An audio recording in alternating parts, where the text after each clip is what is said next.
मुझे ये नहीं समझ आती कि क्लास के अंदर वेरिएबल्स प्राइवेट क्यों होते हैं, और अगर नहीं भी होते तो उन्हें प्राइवेट क्यों कर दिया जाता है। क्या आपको पता है? अस्सलामुअलैकुम, प्रोग्रामर चीमा हियर। जो वेरिएबल्स होते हैं वो क्लास में बाय डिफ़ॉल्ट प्राइवेट होते हैं, यानी कि ऐसे वेरिएबल्स जिनको हम असेस नहीं कर सकते क्लास से बाहर। क्लास के वेरिएबल्स को असेसेबल बनाने के लिए हम पब्लिक का टैग यूज कर सकते हैं, पब्लिक और एंड पर कॉलन। लेकिन सवाल ये है कि ये क्यों रिकमेंड किया जाता है कि ज्यादा से ज्यादा वेरिएबल्स और फंक्शंस प्राइवेट ही रहें, यानी कि इनअसेसेबल हो यूजर को जो उस क्लास को इस्तेमाल करेगा। कुछ इसी तरह की बात हमने फंक्शंस और सब रूटीन्स को समझते वक्त भी की थी कि जो फंक्शंस के अंदर का कोड होता है, जो पूरा प्रोसेस होता है, उसको हम अलग रखते हैं, और फिर जो प्रोटोटाइप होता है फंक्शन का, जो हेडर्स हम बनाते हैं, वो अलग होते हैं। फंक्शंस और वेरिएबल्स की डिक्लेरेशन जो है फंक्शंस और वेरिएबल्स की डेफिनेशन से अलहदा होती हैं एक हेडर के अंदर, और जो सोर्स फाइल होती है उसके अंदर डेफिनेशंस और उसके साथ प्रोसेस वगैरह सारा कुछ होता है। इस बात को समझाते वक्त मैंने मिसाल दी थी रेस्टोरेंट के मेन्यू की, कि जो रेस्टोरेंट का मेन्यू होता है उसके अंदर डिशेस के नाम होते हैं, लेकिन उन डिशेस के नामों के साथ पूरी पूरी रेसिपी या पूरा पूरा प्रोसेस नहीं लिखा होता। आपने सिर्फ वो चुननी होती है एक डिश, और वो फिर आप खरीदते हैं। ये एक सेंसिबल बात होती है कि जब भी कोई मेन्यू हो तो उसके अंदर आप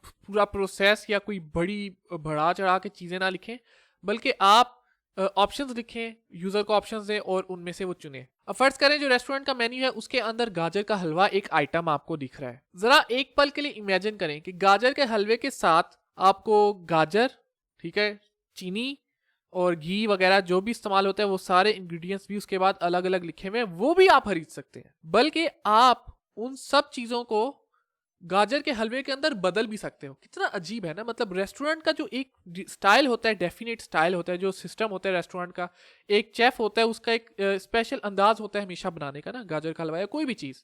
ऑलराइट, और आपको ऑप्शन दिया जा रहा है कि जनाब आप उसके अंदर चेंजेस कर लो, आप कर सकते हो चेंजेस। मतलब क्या?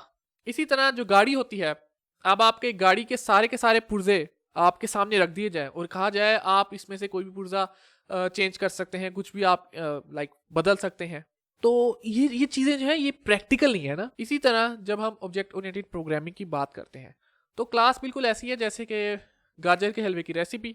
ऑलराइट, और फिर जब हम उसका ऑब्जेक्ट बनाते हैं क्लास का, तो वो होता है गाजर का हलवा, और जो उसके अंदर इंग्रेडिएंट्स होते हैं गाजर के हलवे के, जाहिर है वो एक तरह से डेटा मेंबर्स हो सकते हैं, हम उनको डेटा मेंबर्स कह सकते हैं, वह फिर वेरिएबल्स कह सकते हैं। और आप ये नहीं चाहोगे कि आप वो इंग्रेडिएंट्स बदलो। ऑलराइट, हाँ, कुछ चीज़ें आप ज़रूर बदलते हो सकता है कि आप कह दो यार आप चीनी ज़्यादा डलवाना चाहते हो सकता है कि आप कुछ चीज़ें बदलना चाहते हो, और यही तो मकसद है ऑब्जेक्ट ओरिएंटेड प्रोग्रामिंग का, कि आप को कुछ कंट्रोल जरूर हासिल हो, लेकिन आपको पूरा पूरा कंट्रोल ना हासिल हो। अगर आपको पूरा पूरा कंट्रोल मिल गया तो आप यूजर तो उसको सत्यानाश कर देगा यार। लिहाजा ये जरूरी है कि हम इनअसेसिबल वेरिएबल्स और फंक्शंस को रखें जो कि सिर्फ क्लास के अंदर ही इस्तेमाल होते हैं और क्लास से बाहर उसको कोई इस्तेमाल नहीं कर सकता। जाहिर है कि गाजर के हलवे में गाजर को इस्तेमाल तो करना है ना, मतलब गाजर एक इंग्रेडिएंट है, वो लाजमी चीज है, लेकिन आप ये नहीं चाहोगे कि यूजर जनाब उस गाजर को बदले या उस गाजर का क्या करे यार। I mean that's how it is.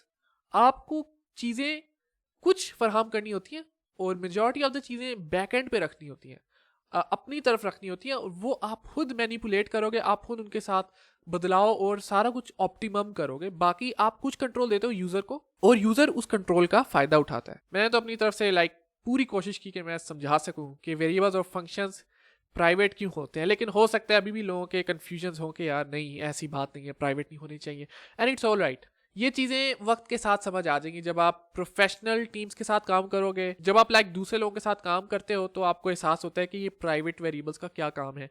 Imagine करो आपकी क्लास में 1000 वेरिएबल्स हों और आप सारे के सारे वेरिएबल्स को असेस कर सकते हो, आपका दिमाग फिर जाएगा कि कौन सा वेरिएबल इस्तेमाल करना है, कौन सा नहीं इस्तेमाल करना। तो अच्छी बात ये होती है कि जिसने क्लास बनाई है वो उसी वक्त इस बात का फैसला कर ले कि उसमें से कौन कौन से वेरिएबल्स हैं जो काम के हैं, जो इस्तेमाल होने चाहिए, बजाय कि आप हर वेरिएबल्स के साथ एक्सपेरिमेंट करो और सारा गेम खराब कर दो। जो नए प्रोग्रामर्स होते हैं उन्हें शुरू शुरू में टेम्पटेशन होती है, उन्हें इस बात का होता है कि यार हमने सारे वेरिएबल सब कुछ पब्लिक रखना है और हमने उनके साथ इजीली काम करना है।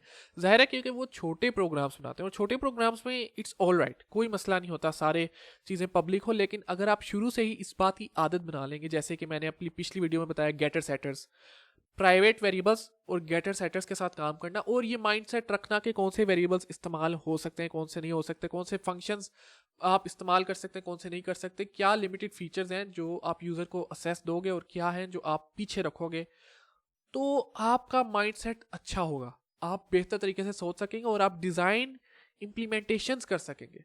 आपका एक ऐसा माइंडसेट होगा जो कि प्रोफेशनल होगा, और प्रोफेशनल ही तो हमने बनना है, बेशक शौक से हम करें या जैसे मर्जी हम सीखें। आईटी की फील्ड में टीम्स के साथ काम करना लाजमी है, और जब आप टीम के साथ काम करते हो तो आपको डिज़ाइन और ये सारी चीज़ें ज़रूर सोचनी होती हैं। तो बस यही थी वीडियो।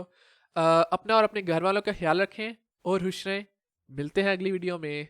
अल्लाह हाफिज़।